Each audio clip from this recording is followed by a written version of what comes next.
make it more academic, so I start with this figure just to provide a kind of theoretical background. It is about demographic transition theory. Have you ever seen these figures or have you ever heard about this theory before? No? Demographic transition. It is a key theory that tries to explain the situation that why many developed countries turn to be aging society or turn to be aged society. It's explaining the impact of developments on the changes of population components. The key components is about birth of people. The second is about death.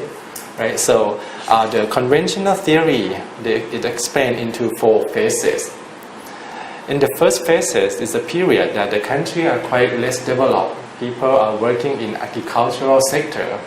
We work in a labor-intensive sector, need labor, right? And at that time, health technology is really limited. Advancement really limited. The death rate, this line, the black one, represents the death rate of people in the society is still high, right? And at that time, as I told you, economic based on agricultural sector. Family needs labor, need people to do farming. So death rate high is a kind of coping strategy of people to have high number of children to like insurance for the family that they have enough labor. So at that time the death rate and the birth rate is very high, both high. So it makes the total population, this one, the red line, increase really slowly, not change that much. But when the times goes by and when the development is getting better, there was advancement in health technology, health services can be accessed better by people. People can reduce infant mortality rate or maternal mortality rate.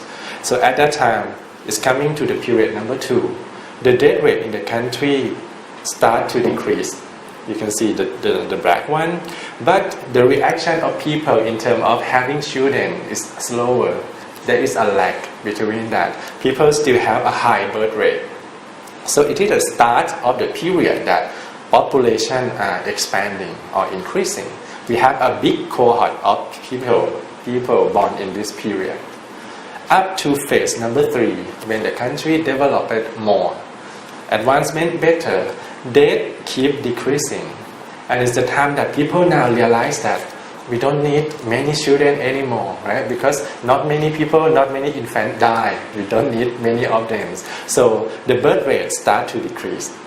At this time, still, the population is still growing at a very fast rate. So you can see that from phase 2 and phase 3 is a period that population are expanding. I think it's happening in Japan as well, especially after the World War II, and in Thailand, in other countries also. Population increased a lot up to phase number 4. Phase number 4, when the birth rate keep decreasing and keep decreasing until the rate are not much different from the death rate. So the increase of population start to slow down, and the level of total population get to the stationary level. Conventional theory explain only 4 phases. But nowadays, as we have learned from Japan, this theory is supposed to have the 5th one, right? It's a period when the death rate gets higher. As you know, people, even if you have a good medical advancement, health technology, someday people have to die, right? So, but number of children, people sometimes don't want to have children. And if I'm right, I think the TFI in Japan is about 1.1 or even lower. So it's very low. At this stage, the number of births might be lower than the number of deaths. So it means that the population gets smaller. And if I'm right, it's already happened in Japan right now. In Thailand, we are following that path. So start with theoretical background explaining aging society. Usually we use demographic transitions to explain the situation.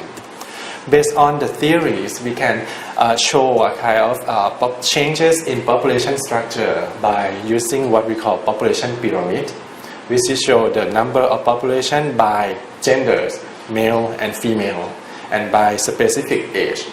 In the phase number 1, the shape of population pyramid will be like a slim triangle. Then move to the phase number 2, number of children getting more, right? Because the population is growing. It's become like a triangle.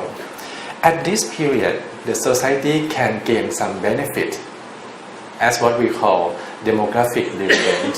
Have you ever heard that? Okay, blank space. But it's a bit technical term, but we call demographic dividends. It means the period that the country can enjoy the benefit from having a large group of people in working age. It's like if you have many people like you, many of you are in working age, right? Age more than 15. If you have a large proportion of population in this age, the country will gain some benefit, and it can develop very fast. Japan has gone through this. But when we move up to stage number 3 and number 4, the big cohort of population getting older and older until they reach the aging period. So it's going to be the time to pay what we call dividends tax. You enjoy the dividends when they are young, but when they get old, sometimes we can call it as a tax because we have to provide some support, or it will affect the economies and the society in many ways.